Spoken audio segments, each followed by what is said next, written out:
kalau dengar kata mixing, biasanya kita langsung kepikiran ngaduk kopi ataupun cairan lainnya. Tapi gimana kalau yang dicampur itu bubuk, kayak tepung, susu bubuk, ataupun obat? Mari kita bahas mixing powder. Mixing powder ternyata jauh lebih rumit dibanding cairan. Kenapa? Karena cairan bisa mengalir sendiri, sementara partikel padat cuma bergerak kalau dipaksa, misalnya jatuh, geser, ataupun terdorong. Mixing of powders adalah proses mencampurkan partikel padat supaya merata.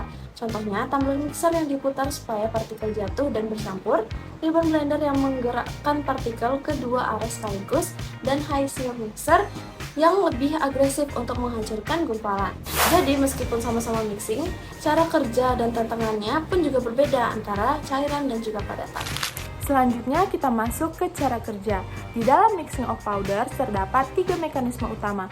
Yang pertama ada convective mixing, yaitu perpindahan partikel dalam jumlah yang besar dari satu tempat ke tempat yang lain. Sedangkan yang kedua ada shear mixing, di mana partikel akan bergesekan dan akan bergeser. Dan yang ketiga ada diffusive mixing, yaitu partikel akan bergerak secara acak dalam skala kecil. Nah, di dalam mixing of powder juga ada satu tantangan utama yang dapat terjadi, yaitu segregasi. Segregasi bisa menyebabkan partikel yang awalnya sudah tercampur akan terpisah lagi, seperti partikel yang berukuran besar akan naik ke atas dan partikel yang berukuran kecil akan turun ke bawah. Jadi beda banget nih sama fluida. Kalau fluida biasanya sudah tercampur, biasanya itu relatif lebih stabil. Tapi kalau powder, dia bisa kembali lagi ke seperti semula. Beberapa hal yang harus kita perhatikan, yang pertama yaitu ada ukuran partikel, di mana ukuran partikel agar tidak terlalu berbeda jauh. Yang kedua, ada densitas, di mana mempengaruhi dari gerakannya. Yang ketiga, ada waktu mixing, di mana apabila terlalu cepat, tidak akan rata, dan apabila terlalu lambat, itu akan terpisah lagi. Kemudian ada kecepatan putaran, di mana harus pas, tidak boleh terlalu cepat ataupun lambat. Dan yang terakhir ada filling, biasanya cuma 40-60% agar si partikel ini punya ruang gerak. Selanjutnya adalah mixing system. Jadi, mixing system adalah proses pencapaian homogenitas melalui perpindahan momentum, massa, dan energi, di mana sistem fluida itu mengandalkan aliran kontinu, sementara sistem padatan bergantung pada pergerakan mekanisme partikel. Jadi, efisiensi pencampuran fluida menggunakan agitator itu ditentukan oleh mekanisme difusi dan juga bilangan Reynolds. Sedangkan pencampuran padatan menggunakan powder mixer itu menghadapi tantangan besar nih berupa segregasi. Nah, untuk perancangan yang optimal itu memerlukan perhitungan daya, penggunaan buffle untuk mencegah vortex, dan juga pengaturan filling level sebanyak 40-60% nih untuk sistem padatan agar partikel memiliki ruang gerak.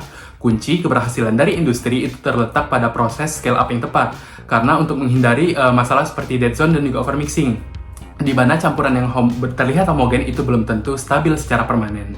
Nah, pada dunia industri sendiri, proses mixing itu dipakai di mana saja, seperti industri farmasi untuk membuat tablet dan kapsul.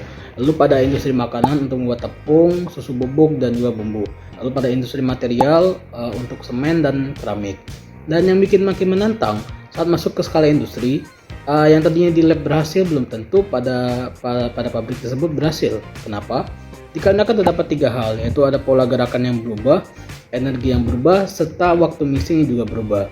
Belum lagi masalah seperti segregasi, gumpalan, bagian yang gak keaduk, serta overmixing.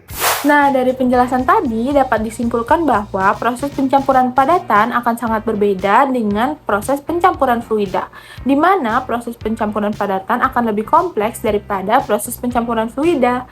Sekian penjelasan dari kami akhiri. Wassalamualaikum warahmatullahi wabarakatuh.